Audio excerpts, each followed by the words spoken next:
Heart attack जब भी patient को होता है तो उस मरीज को काफ़ी सारी दिक्कतें होती हैं और जब भी हार्ट अटैक की समस्या होती है तो मरीज को ये सारे सिम्टम्स बहुत ज़्यादा ज़रूरी है जिससे कि हार्ट अटैक आने से पहले वो पहचान सके। केवल और केवल 90 मिनट का टाइम होता है उस पेशेंट के पास जिस पेशेंट को हार्ट अटैक होता है।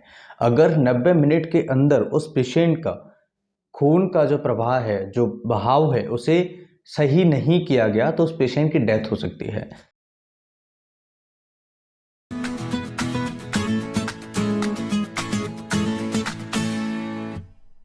30% ऐसे केसेस होते हैं जिन पेशेंट्स की डेथ हो जाती है हॉस्पिटल जाते जाते या हॉस्पिटल पहुंचने से पहले। तो जब भी किसी पेशेंट को हार्ट अटैक होता है तो उस मरीज को काफ़ी सारी प्रॉब्लम्स होने की चांसेस बढ़ जाते हैं। जब भी मरीज को हार्ट अटैक होता है तो करीबन करीबन 10-15 ऐसे लक्षण होते हैं जो हार्ट अटैक होने से पहले मिलते हैं। अगर आप इन लक्षणों को पहचान लें तो आप किसी भी व्यक्ति की जान बचा सकते हैं, फैमिली मेंबर्स की जान बचा सकते हैं, इवन अपनी जान भी हम बचा सकते हैं। तो जब भी किसी मरीज को हार्ट अटैक की प्रॉब्लम होती है उस मरीज को कौन से लक्षण होते हैं जो हमें शुरुआती लक्षण दिखाई देते हैं उसे हम कहते हैं एंजाइना सिम्टम्स। जब भी किसी पेशेंट को एंजाइना होता है इसका मतलब होता है जिस सेल से हार्ट हमारा बना हुआ है उन सेल्स के अंदर खून का प्रवाह कम हो रहा है। जब भी खून का प्रवाह यानी कि खून का बहाव वहां पर कम होगा तो हमें ऐसे कुछ सिम्टम्स होंगे जैसे घबराहट होना, छाती में दर्द होना, छाती में भी लेफ्ट साइड में दर्द होना और बहुत तेज घबराहट होना, बेचैनी होना और थोड़ा बहुत चलने फिरने पर परेशानी होना या कुछ काम करने पर परेशानी होना, सीढ़ियां चढ़ने पर परेशानी होना। इस तरह के लक्षण आपको अगर दिखाई देते हैं तो हो सकता है कि पेशेंट को एंजाइना की सिम्टम्स हो। और एंजाइना के सिम्टम्स अगर किसी पेशेंट्स को मिल रहे हैं तो उस पेशेंट को हार्ट अटैक के सिम्टम्स भी आगे मिलेंगे। कैसे मिलेंगे? अगर किसी व्यक्ति को बैठे बैठे समस्या होने लगे, यानी कि एक नॉर्मल स्वस्थ व्यक्ति है और वो बैठा हुआ है और उस व्यक्ति को हार्ट अटैक अगर आएगा तो उसको बैठे बैठे उसके छाती में दर्द होना स्टार्ट हो जाएगा, उसकी छाती बिल्कुल टाइट हो जाएगी, उसको चेस्ट टाइटनेस लगेगी, हैवीनेस लगेगी। ये हार्ट अटैक का सिम्टम्स होता है। उस मरीज को पसीना भी आएगा, पसीना से तरबतर हो जाएगा, बिल्कुल उस मरीज को बहुत ज़्यादा पसीना आता है। अगर किसी पेशेंट को हार्ट अटैक होगा तो पसीना आएगा, उसको घबराहट होगी, बेचैनी होगी, उस मरीज का जो चेस्ट है वो ऐसा लगेगा बंधा हुआ है, हैवीनेस लगेगी, टाइटनेस लगेगी। इसके अलावा उस मरीज को उल्टी जैसी इच्छा होगी और उस पेशेंट का जो पेन होगा वो लेफ्ट साइड में होगा और ये पेन उस मरीज का इस हाथ में रेडिएट होगा, यानी जो हमारा लेफ्ट हैंड है इस हैंड में उस पेशेंट का जो पेन है वो रेडिएट होगा। रेडिएट मतलब कि यहां तक आएगा, फैलाव होगा उसका, ठीक है। और एक सिम्टम्स और मैं आपको बताना चाहूंगा, जब भी किसी मरीज को हार्ट अटैक होता है तो उस पेशेंट का जो पेन है वो यहां से यहां इस साइड से होते हुए, इस साइड से होते हुए जो हमारी छोटी उंगली होती है जिसे हम लिटिल फिंगर कहते हैं, इस फिंगर तक आपका दर्द आएगा, राइट। तो यहां तक अगर आपका पेन आता है, यहां तक अगर किसी मरीज को दर्द हो रहा है, रेडिएट हो रहा है लेफ्ट हैंड में, तो उस मरीज को एक बार जरूर अपने पास में किसी हार्ट वाले डॉक्टर से या किसी भी एक अच्छे चिकित्सक से सलाह लेनी चाहिए कि वास्तव में उसे कहीं हार्ट अटैक की प्रॉब्लम तो नहीं है, राइट। तो एक बार मैं आपको फिर से रिपीट सिम्टम्स करता हूं जिससे कि आपको रिमाइंड हो। एक तो उस मरीज को पसीना आएगा, घबराहट, बेचैनी बहुत ज़्यादा होगी, उस मरीज को चेस्ट टाइटनेस बहुत ज़्यादा होगी, उसको लगेगा कि मेरा चेस्ट बंधा हुआ है, किसी ने बांध दिया है, और हेवीनेस लगेगी और उसके साथ में घबराहट, उल्टी जैसा इच्छा उस मरीज को होता है, उसको लगता है कि मुझे उल्टी हो जाएगी। और ये पेन जो है लेफ्ट साइड में, इस साइड में बहुत ज़्यादा तेज दर्द होगा, उस मरीज को बहुत ज़्यादा हैवी फीलिंग होगी। और जो हार्ट अटैक का पेशेंट होता है बिल्कुल इस तरीके से हाथ रख लेता है अपने चेस्ट पे, और क्योंकि उसको यहाँ बहुत तेज दर्द होता है तो ये हार्ट अटैक का दर्द होता है और इस मरीज को यहाँ पर उसका पेन जो है रेडिएट होगा। अब हार्ट अटैक होता क्या है एक्चुअल में, इसे समझना जरूरी है। हार्ट अटैक होता क्यों है इसे भी समझना जरूरी है। हार्ट अटैक किसी पेशेंट को आता है तो अप्रॉक्स 90 मिनट्स यानी कि 90 मिनट के अंदर उसका जो ट्रीटमेंट है वो हो जाना चाहिए। अगर हम लेट करते हैं किसी पेशेंट को, अगर इमरजेंसी है और आप हॉस्पिटल तक नहीं पहुंच पाते हैं तो हो सकता है पेशेंट की डेथ हो जाए। मैंने आपको बताया कि 30% ऐसे केस होते हैं जिनमें पेशेंट हॉस्पिटल पहुंचने से पहले या हॉस्पिटल पहुंचते पहुंचते उनकी डेथ हो जाती है। अब हार्ट अटैक में होता क्या है ये समझना जरूरी है। हार्ट अटैक होता क्या है? हार्ट हमारा एक मस्कुलर हॉलो मस्कुलर ऑर्गन है और ये दुनिया की कोई भी एक ऐसी चीज नहीं है जो कंटिन्यूसली चलती हो, लेकिन हार्ट हमारा कंटिन्यूसली चलता है।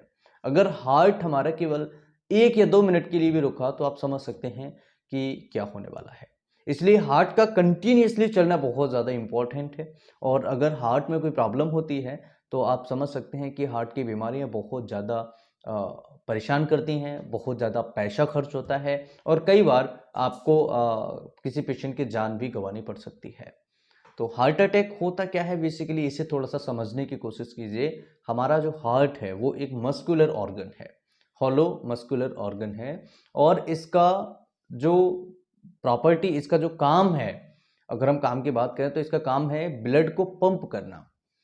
जो ब्लड हमारा हार्ट से होके जा रहा है वो शरीर के अलग अलग हिस्सों में जा रहा है, ऑर्गन्स में जा रहा है, अलग अलग सेल्स तक पहुंच रहा है। और जब ये ब्लड फेफड़ों से होते हुए निकलता है तो ये ऑक्सीजन को साथ में लेके आता है। जो हम सांस लेते हैं, जो सांस खींचते हैं, उसमें ऑक्सीजन जाता है और वो ऑक्सीजन फेफड़ों के माध्यम से हमारे ब्लड में मिलता है और ब्लड में मिलने के बाद ये फिर से हार्ट में पहुंच जाता है और हार्ट के उस हिस्से में पहुंच जाता है जहां से पूरी बॉडी में ऑक्सीजन को पहुंचाना होता है। राइट?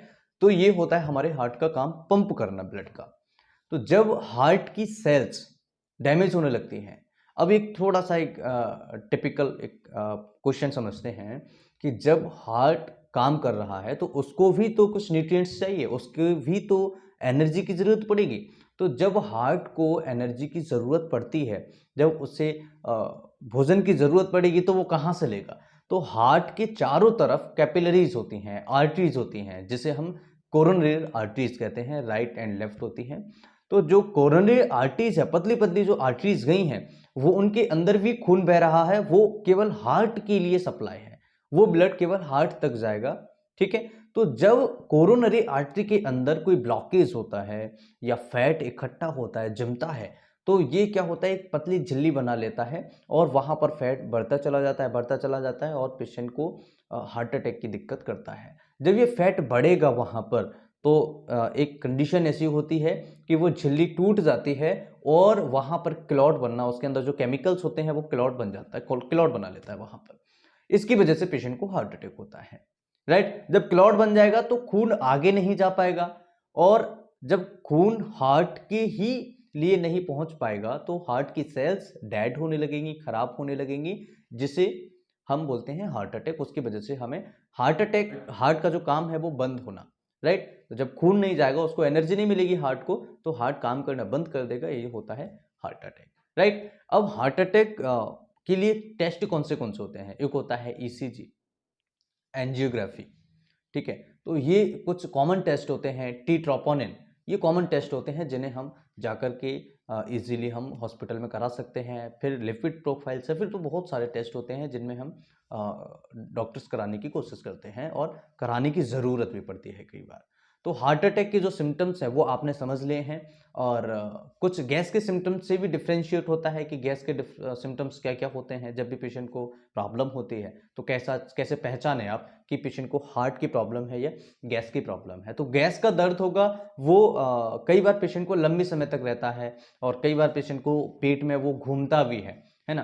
कई बार पेशेंट को खट्टी डकारें भी आती हैं, है ना। खाना खाने के बाद ऐसी दिक्कतें होती है, उसको फ्लैटस पास आउट होगा, कब्ज की शिकायत रहेगी। तो ये सिम्टम्स अगर मरीज को हैं तो वो गैस की प्रॉब्लम है।